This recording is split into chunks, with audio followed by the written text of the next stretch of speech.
Mga kasisilabs, andito na naman ako, ang inyong tenderang dabawinya. Mga kasisilabs, bago lang ako namili ng mga sardenas at saka ito yung mga suka, toyo. Bago ako namili yung mga noodles kasi konti na lang. Medyo may laman-laman na mga kasisilabs ang tindahan kong maliliit. Ito, pinapaikot-ikot ko lang to mga kasisilabs. Minsan kasi hindi ako makapag-vlog, gawa na busy ako.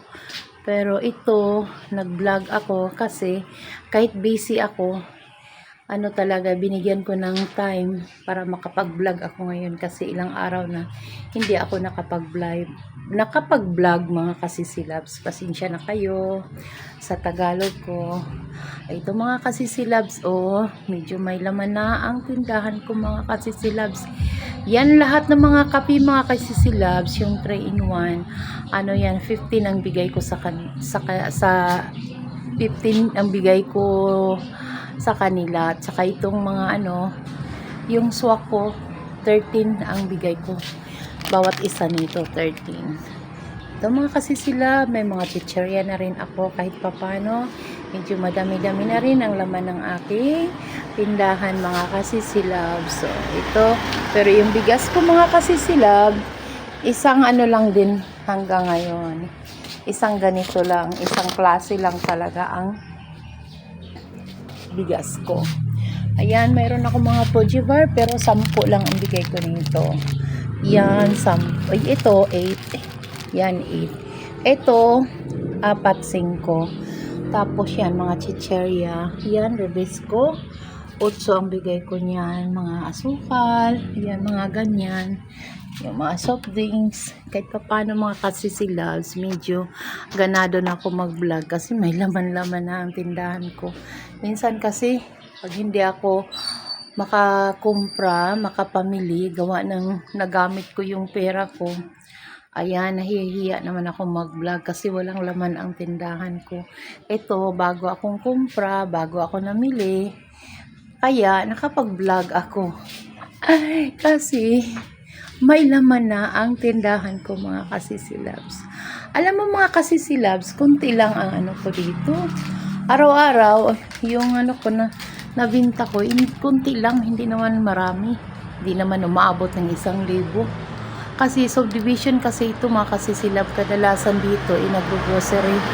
Pero napansin ko rin mga kasisilabs, kahit subdivision ito, pag marami kang stock, marami ka rin customer. Napapansin ko yan mga kasisilabs. Kasi nung kunting-kunti na lang talaga yung laman ng tindahan ko. Kasi hindi ko siniseryoso. Naku, yung kung halimbawa mamili sila na lagi akong nagsasabi, ay wala, naubusan kami. Yun pala wala. Naubusan. Yun lang ko. Hanggang nag-concentrate ako ngayon at pinapaikot-ikot ko lang to. Kaya umabot na to ng ganun. Medyo malaman-laman na ang tindahan ko mga kasisilabs. Iba talaga pag magseryoso ka magtinda kaysa hindi ka seryoso, no? Kasi pag putol-putol, parang ba kasisilabs, yung Sara-Sara store, yung tindahan ko dati. Kaya yung customer ko, mihinto-hinto rin ngayon. Hindi na ako, nahihinayang na ako mga kasisilabs. Kasi tingnan mo naman, napakalayo talaga noon at saka ngayon. Ang tindahan ko mga kasisilabs. Kaya, dati ganito rin ito. Kaso, napabayaan ko kasi. Hanggang medyo muntik-muntik ka nang talaga, maubos na dito. Yung tindahan paninda ko ngayon, hindi na. Seryoso na talaga akong nagtitinda. Tulad ngayon, napakainit. Ay talagang namimili ako mga kasisilabs. Ganyan kasi palagi akong nanonood sa inyo. Sige lang, halayaan nyo. May oras din na isa-isahin ko kayo kung sinong pinapanood ko. Thank you mga kasisilabs. Thank you pala sa walang sawang nagko-comment kay Ma'am GB. Thank you so much Ma'am GB. Ikaw talagang unang nagko-comment sa akin at wala kang sawang nagko-comment palagi. Thank you. Mamaya panoorin ko yung yung video mo. Thank you Ma'am. God bless.